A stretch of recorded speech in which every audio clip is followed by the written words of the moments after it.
देश स्वतंत्र होण्याच्या उंबरठ्यावर होता. सीमा आखल्या जात होत्या, गावे विभागली जात होती आणि लाखो लोकांचा एकच प्रश्न होता, मी कोण? माझा देश कोणता? मी भारताचा नागरिक आहे का? 26 जानेवारी 1950 भारतीय संविधानाचा सूर्य उगवणार होता.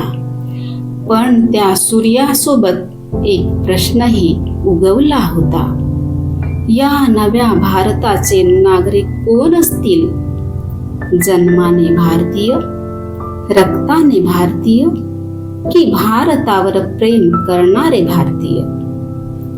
संविधान म्हणाले, ज्याचा जन्म या भूमीत झाला, ज्याच्या आई वडिलांचे नाते या भूमीशी जोडलेले आहे, किंवा जो अनेक वर्ष या मातीत राहिला आहे, तो भारताचा नागरिक आहे. कारण नागरिकत्व फक्त कागदावर लिहिलेले नसते, ते मातीशी असलेल्या नात्यातून जन्माला येते. 1947 रेल्वे धावत होत्या, पण त्या प्रवाशांनी नव्हे. लोक पाकिस्तान सोडून भारतात येत होते. घर मागे राहिले होते, आठवणी मागे राहिल्या होत्या, पण आशा आतून जिवंत होती. संविधानाने त्यांना सांगितले, तुमचे मूळ भारतात असेल तर भारताचे दरवाजे तुमच्यासाठी बंद नाहीत. काही जण भारतातून पाकिस्तानला गेले, नवीन आयुष्याच्या शोधात, नवीन सीमांच्या पलीकडे. संविधानाने स्पष्ट सांगितले, जो भारत सोडून गेला तो आपोआप भारतीय नागरिक राहणार नाही. मात्र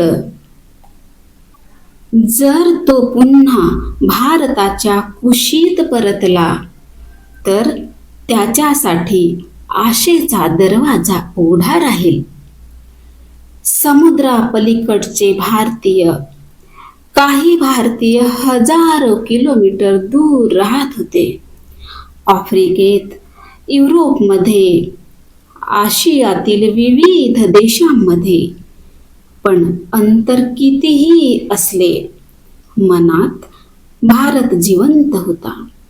संविधान म्हणाले, तुमचे हृदय भारतासाठी धडधडत असेल तर भारत तुम्हाला विसरणार नाही. माणूस 2 घरात राहू शकतो, पण नागरिकत्वाची गोष्ट वेगळी आहे. संविधानाने सांगितले, जर तुम्ही स्वेच्छेने दुसऱ्या देशाचे नागरिकत्व घेतले तर भारतीय नागरिकत्व सोडावे लागेल.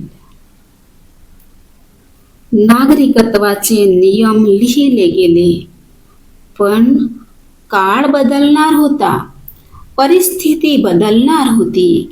म्हणून संविधानाने संसदेला अधिकार दिला की भविष्यात नागरिकत्वाचे नवीन नियम बनवता येतील. सीमा देशाला विभागू शकतात, पण ओळख नाही. नागरिकत्व हा केवळ एक कायदा नाही, तो माणूस आणि मातृभूमी यांच्यातील नात्याचा दस्तावेज आहे. आणि अशा प्रकारे भारतीय संविधानाच्या भाग 2 ने ठरवले, या नव्या भारताचा नागरिक कोण असेल.